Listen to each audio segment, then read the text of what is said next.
और अब वक्त है हमारे स्पेशल बुलेटिन का। मेरे साथ जुड़ गई हैं मेरी सहयोगी पिंकी खंडेलवाल। तो चलिए करते हैं स्पेशल बुलेटिन की शुरुआत। मूक बधिरों के लिए समाचार। आज वर्ल्ड पॉपुलेशन डे है।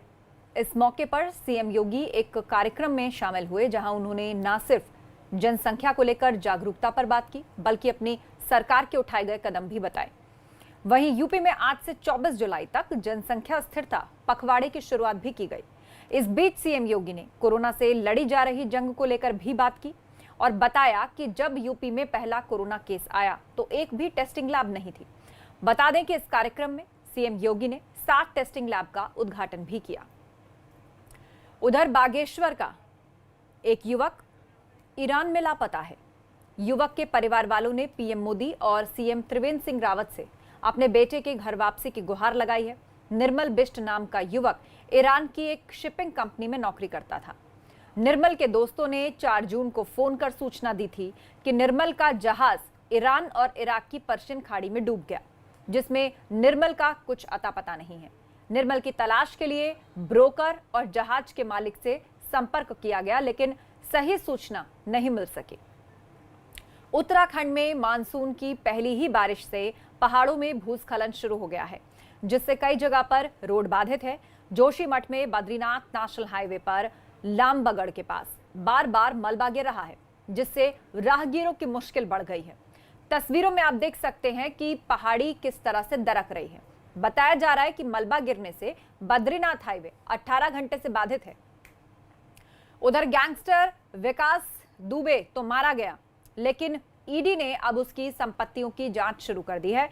इसको लेकर ईडी ने आईजी रेंज कानपुर से विकास की संपत्तियों की जानकारी ली और व्यापारी के साथ साझेदारी का ब्यौरा भी मांगा।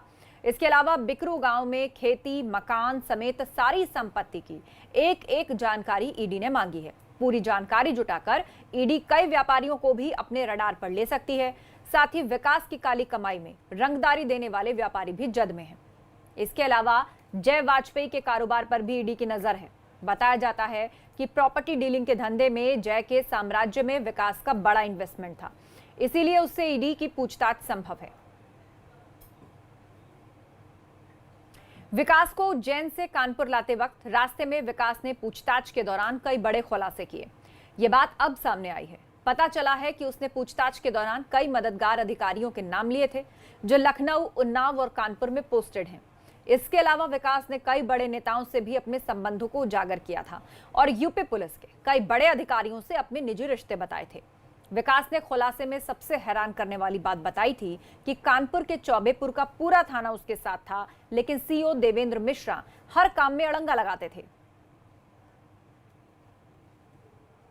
रायबरेली में भी तेज रफ्तार का कहर देखने को मिला। यहां एक कार ने 2 बाइक को रौंद डाला, जिसमें 4 लोगों की मौत हो गई, जबकि 3 लोग हादसे में घायल हुए हैं, जिन्हें अस्पताल में भर्ती कराया गया है और उनका इलाज चल रहा है। बताया जा रहा है कि कार सवार युवक नशे में धुत होकर गाड़ी चला रहा था, जिससे यह हादसा हो गया।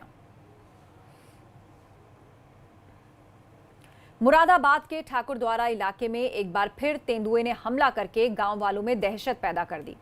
खाने की तलाश में तेंदुआ जंगल से गांव की तरफ आया और यहां पर आकर मुर्तजा अली नाम के एक शख्स के मकान के अंदर कमरे में छिप गया। जब उसे कोई आहट का एहसास हुआ तो उसने कमरे में जाकर देखा, लेकिन तेंदुए ने उस पर हमला बोल दिया।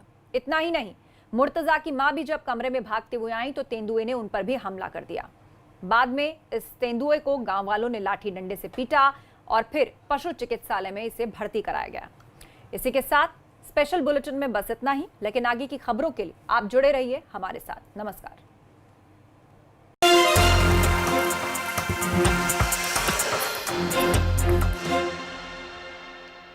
LPU's infrastructure is one of the largest in